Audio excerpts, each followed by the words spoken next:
시편 82편 1절로 8절의 말씀 우리 한 절씩 교도하겠습니다. 제가 먼저 1절 말씀 봉독합니다.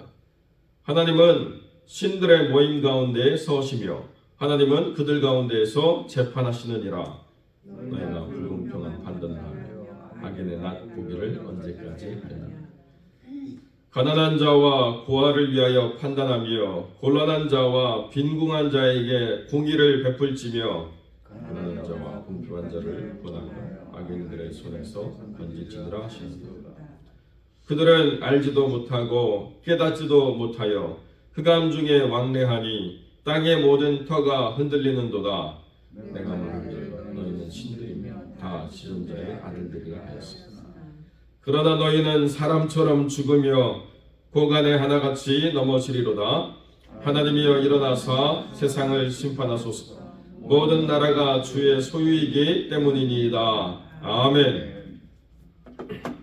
오늘 본문의 말씀을 가지고 참된 재판장이신 하나님이라는 제목으로 말씀을 함께 나누겠습니다. 오늘 본문의 말씀은 아삽의 시편입니다. 다윗과 동시대의 아삽이 기록한 말씀으로 우리에게 전달해지고 있습니다. 다윗이라고 하는 왕이 나라를 이제 통일하고 온전한 하나님의 나라를 세워가는 과정에 있지만 그럼에도 불구하고 이 나라가 하나님 안에서 올바른 공의와 또 제대로 된 정의로 온전하게 다스림을 받고 있다라고 단언할 수가 없죠. 그러나 잘 되고 있음에도 불구하고 아삽이 이 시편을 우리에게 전달하고 있는 중요한 이유가 뭐냐? 완벽한 세상은 없다는 것입니다. 그렇기 때문에 항상 하나님 안에서 하나님이 세상을 심판하신다라고 하는 그 하나님의 심판에 대해서 두렵고 떨리는 마음으로 우리가 인생을 살아가야 되고 우리의 삶에서 감당해야 될 우리의 어떤 사명의 자리가 있다고 한다면 사람 보기에 아름답고 사람의 평판에 우리가 좌우되는 것을 두려워하는 것이 아니라 하나님께서 궁극적으로 심판하실 그 자리에 우리가 섰을 때에 우리가 온전하지 못한 판단으로 말미암아서 악인의 낯을 우리가 높이거나 악인의 낯을 우리가 신경 써가지고 무언가를 판단함으로 하나님의 공의를 훼손하는 일들이 일어날 때 그때 하나님 앞에 우리의 심판이 준엄하다라고 하는 것을 깨달아야 된다는 것을 우리에게 전달할 수 있습니다. 그러니까 모든 사람들은 존귀한 자들인데요. 얼마나 존귀한 자들이냐? 하나님의 아들들이라고 주님이 말씀하신다는 거예요. 이것을 요한복음 10장에서 주님이 언급하셨습니다. 당신이 하나님 같은 존재냐? 당신이 신의 아들이라고 이야기했다고 돌아다니는데 그게 맞는 이야기냐? 그렇게 바리새인들이 주님의 흠을 잡으려고 지적할 때 주님이 바로 82편 6절의 말씀을 가지고 성경이 하나님의 백성들을 하나님의 아들들이라고 하지 않았느냐? 뭐 할 말이 있는가? 이렇게 반문하시는 그러한 사건들이 있었습니다. 그것이 우리가 구원받을 수 있는 존재라고 하는 것의 근거죠. 하나님은 하나님의 아들들이라고 우리를 지으시고 이끄시는데 결국 하나님을 믿지 않고 하나님께 드러내야 될 공의를 우리가 드러내지 않고 그로 인해서 이 죽어 마땅한 사람처럼 죽어버리고 고관의 하나처럼 넘어지게 된다. 고관이라고 하는 것은 그 시대의 그 통치 권력에 세워진 존재인데요. 통치 권력이 바뀌면 다 사라지는 것이 고관 아니겠습니까? 그러니까 한때 대단했지만 그러나 다시는 그 영광을 누리지 못하는 존재로 사라져버리게 된다라고 이렇게 말씀하는 이유라는 거죠. 하나님의 사람들은 어떻게 그러면 사람처럼 죽지 않고 한때 대단했지만 누구도 기억하지 않는 존재로 그렇게 사라져버리는 것이 아니라 하나님 안에서 온전할 수 있는가? 재판장이신 하나님 앞에서 우리의 삶을 판단받기를 원하는 삶의 자세를 가져야 된다는 것입니다. 궁극적으로 우리들의 모든 삶은 하나님이 판단하신다는 거예요. 그렇기 때문에 우리가 먼저 생각해야 될 가장 중요한 가치는 어디 있느냐? 나는 하나님의 아들이고 하나님의 자녀고 내 삶은 하나님 앞에 판단받는 때가 있다라고 하는 것을 우리가 분명하게 깨달아야 된다는 것입니다. 상황이 바쁘고 조건이 그렇고 사람들 속에 있고 여러 가지로 우리가 영향을 받는 것들이 많이 있지만 그 어떤 것보다도 더 분명하게 우리가 생각하고 거기에 맞춰 살려고 하는 그 중요한 영향력의 첫 번째는 하나님과의 관계라는 거예요. 내 하나님 앞에서 내가 올바른가? 내 하나님 앞에서 내가 심판의 자리에 섰을 때에 너는 존귀한 자다라고 하나님이 말씀하시는 것인가? 너는 왜 사람처럼 살다가 여기까지 왔네라고 하나님이 책망하시는가를 우리가 생각해야 된다는 거죠. 우리가 지난 수요일날 함께 나눴던 것처럼 고린도전서 3장에 부끄러운 구원의 자리가 있어서는 안 되겠다. 하나님께서 우리의 삶을 달아보시는 심판의 자리에서 우리의 삶이 존귀하게 드러날 수 있도록 삶을 이끌어 가야 된다고 하는 것이 가장 중요한 삶의 가치라는 것입니다. 여러분, 그러면 무엇이 우리에게 있어서 가장 존귀한 것입니까? 우리가 하나님과의 관계를 바르게 세우기 위한 우리들의 삶의 선택이 있어야 되는 것. 그것이 우리를 존귀하게 우리를 이끌어가는 방식이죠. 하나님과의 관계가 멀어지고 하나님의 뜻을 우리가 살피는 것이 멀어지고 우리의 일상이 마치 우리는 하나님 편에 있다고 생각하면서 우리의 삶에 우리 주도적인 우리 중심적인 삶을 살아간다고 한다면 그것이 하나님과의 관계를 건강하게 만들 수가 없다. 하나님 중심적인 판단, 하나님 중심적인 삶의 선택, 하나님을 기쁘시게 할 것이 무엇인가를 우선순위에 두는 삶을 살아가는 것이 우리의 삶에서 가장 중요하다. 아무리 사소한 것을 우리가 결정한다 하더라도 기도 없이 우리의 삶이 하나님보다 앞서 나가는 것을 우리가 두려워하고 우리가 무언가를 판단하고 옳으니 그르니를 따지기 전에 하나님의 말씀이 우리 가운데에서 지혜를 주시고 하나님의 뜻대로 우리가 판단할 수 있도록 우리 스스로를 하나님의 말씀에 매이게 하는 것, 이것이 중요하다는 것입니다. 그리고 가장 중요한 하나님과의 관계 속에서 우리가 나와야 될 예배의 자리, 지켜야 될 사명의 섬김의 자리, 이러한 것들을 가볍게 여기거나 또는 자기 마음대로 행하는 자리라고 생각해서는 안 된다는 것이죠. 하나님의 거룩한 몸된 교회를 세우는 일에 자기의 삶이 드려지고 사용되어지는 것, 그것이 하나님 안에서 하나님의 관계를 바르게 세우는 것의 가장 중요한 중심에 있습니다. 그 중심을 가지고 확장해 나가야 되는 것이죠.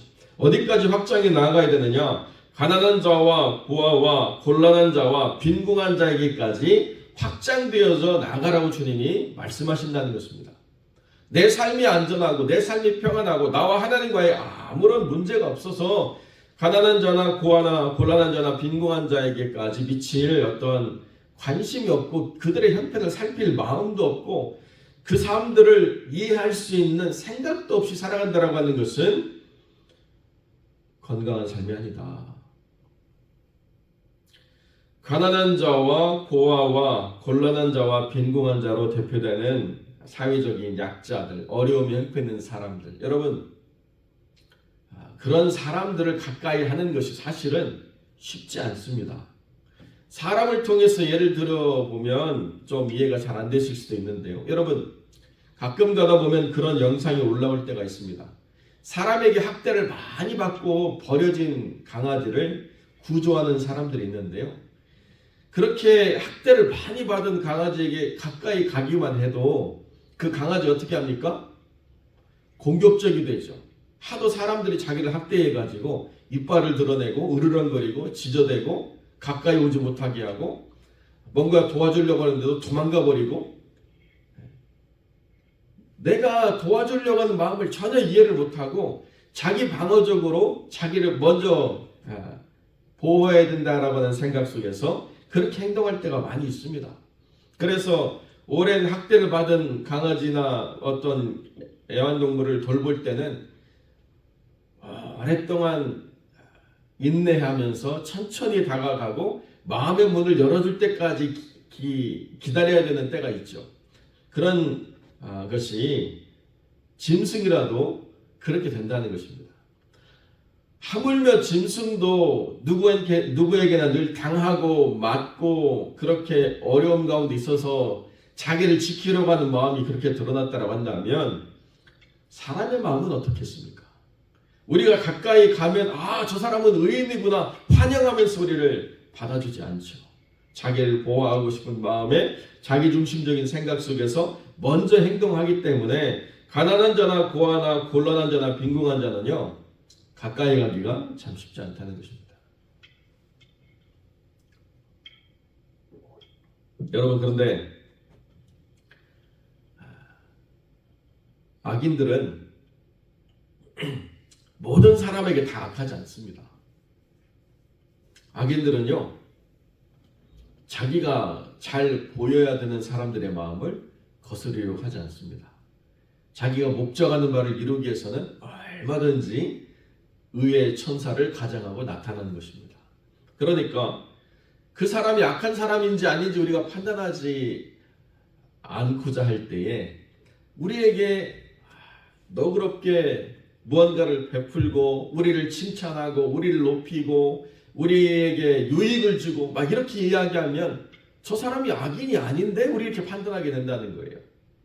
그러니까 먼저 전제하는 게 뭐냐? 하나님의 관점에서 삶을 살아가는 기준이 설 때 하나님의 관점에서 그 사람들이 드러내고 있는 그 바깥의 외면이 아니고 그 속의 내면이 어떤가를 살필 수 있는 눈을 하나님이 열어주신다는 것입니다. 저 사람이 저렇게 하고 있지만 그러나 사실은 외로운 사람이다. 사실은 마음이 상한 사람이다. 사실은 저 사람이 아픔이 있다. 하나님이 깨닫게 하시는 때가 있다는 거예요. 실제로 어떤 그 에피소드를 보니까 흑인 아저씨가 사는 집 바로 옆에 아주 깐깐한 나이든 백인 할머니가 있는데요. 계속 와가지고 이 흑인 남자에게 막 컴플레인 하는 거예요. 너희 집 불빛 때문에 그 불빛이 내 방으로 비춰가지고 내가 잠을 못 잔다고 계속 컴플레인하고 이거 지금 다 밤이 되면 저절로 꺼지게 돼 있는데 무슨 말씀이냐고 아무리 상황을 가지고 설명을 하고 아니라고 말해도 계속 가서 컴플레인 하는 거예요. 그런데 어느 한날 이 남자가 깨달았나 봐요. 할머니 언제든지 찾아오세요. 외롭고 힘드시죠? 내가 할머니의 친구가 되겠습니다. 그랬더니 그 할머니가 눈물을 흘리면서 나 정말 힘들었다고 사람들하고 말 한마디 하고 싶은데 내가 말을 붙일 사람이 없어서 내가 그렇게 표현하는 거 미안하다고 그렇게 또 친구가 되는 순간들이 있더라고요. 그러면 우리 생각이 와가지고 무슨 케이크라도 들고 와서 이렇게 좀 다가오면 참 좋은데요. 왜 그런지는 설명할 수가 없다는 것입니다. 가난한 자나 고아나 곤란한 자나 빈궁한 자의 삶이 왜 그렇게 망가졌는지는 설명할 수가 없다는 거죠. 그런데 그 사람들이 드러내고 있는 삶의 태도나 자세만 우리가 바라보지 말고 그 너머를 볼 수 있다고 한다면 그들에게 우리가 하나 더 나아가서 공의를 베풀고자 하는 그런 삶으로 다가가게 된다는 것이죠. 하나님의 심판 앞에서 우리가 어떻게 설 것인가를 우리가 살아가는 삶의 지혜가 바로 그런 것이라는 거죠. 저 사람 굉장히 까칠해. 저 사람 굉장히 독선적이고 저 사람은 자기밖에 몰라 이렇게 말할 수도 있습니다. 그런데 그 사람의 영적 가난을 보게 되는 거예요. 왜 저 사람은 베풀기보다는 움켜쥐려 하고 왜 저 사람은 이렇게 똑같이 뭔가를 나눠야 될 때 자기가 더 가져야 된다고 얘기하고 자기가 먼저 좋은 것을 가져야 된다고 이야기할까? 영적인 공허함과 영적인 가난함이 있기 때문에 그렇다는 것입니다. 저 사람 해주지 말아야지 또는 만나지 말아야지 있으면 피해야지 이것만 나를 보호하는 게 아니라 그 너머에 그 사람의 영적인 가난과 공허함을 하나님이 치유해 주시기를 기도할 때 그때 그 사람이 하나님 안에서 회복되어지는 것을 보는 것입니다. 그것이 우리가 베풀 수 있는 공적인 의로움이라는 것입니다. 그리고 가난한 자와 궁핍한 자를 구원하여 악인들의 손에서 건져내는 일들을 하나님이 기뻐하신다라고 성경이 말씀하고 있다는 거죠. 그런데 깨닫지도 못하고 알지도 못하고 흑암 중에 왕래할 때에 땅의 모든 터가 흔들려 버린다라고 하나님 말씀하신다는 거예요. 하나님의 사람들이 알지도 못하고 깨닫지도 못하고 깜깜한 흑암 중에 다니면 누가 이 땅에 질서를 세울 수 있겠는가? 라고 하나님이 말씀하신다는 거죠. 하나님의 사람들은 흑암 중에 사는 사람들이 아닙니다. 너희들은 다 빛의 아들들이라고 하나님이 말씀하고 있습니다. 그렇기 때문에 우리가 누군가의 영적인 가난과 공허함과 또 곤란함을 볼 수 있는 눈을 열어달라고 기도할 때 그때 참된 회복과 의로움이 드러날 뿐만 아니라 그때 잃어버린 영혼도 돌아오는 역사가 있다는 것입니다. 그것이 하나님이 말씀하시는 회복의 역사 또 공의의 역사라고 하는 것을 우리가 분명하게 보게 된다는 것이죠. 사랑하는 성도 여러분, 그냥 돈이 없어서 가난하고 형편이 힘들어서 곤란한 게 아니라 영적인 가난과 영적인 빈궁함을 우리가 살펴볼 수 있는 눈이 열려야 됩니다. 그때 그 영혼을 위해서 기도할 수 있고 그때 그 영혼의 모자라고 부족하고 자기중심적이고 이기적인 모습들을 긍휼히 여길 수 있는 마음이 생긴다는 거예요. 그래서 더 가지려고 하는 거 막 뜯어 말리고 그만 가져가라고 다 똑같이 우리도 나와야 되는데 왜 당신만 생각하냐고 이렇게 면박을 주는 게 아니라 힘들지 하나 더 가져가 이렇게 말할 수 있는 긍휼이 우리 안에 있다는 거. 우리가 그 긍휼을 잃어버리지 않고 가야 된다는 것. 그것이 하나님이 이 세상을 바라보시면서 우리를 통해서 하나님의 질서를 잡고 이 땅의 모든 터가 흔들리지 않게 하시는 하나님의 거룩한 바램과 또 하나님의 뜻이라는 것입니다. 사랑하는 성도 여러분, 화평장로교회 안에 땅의 모든 터가 든든히 세워져 가고 영적인 가난과 궁핍과 곤고함에 있는 사람들을 살릴 수 있는 교회, 그리고 하나님의 심판을 우리가 두려워하고 그 심판 앞에서 하나님 앞에 올바르고 또 선한 사람으로 살아가고자 하는 삶의 뜻을 바르게 세우는 하나님의 백성들이 되어 주시기를 우리 주님의 이름으로 간절히 축원드립니다.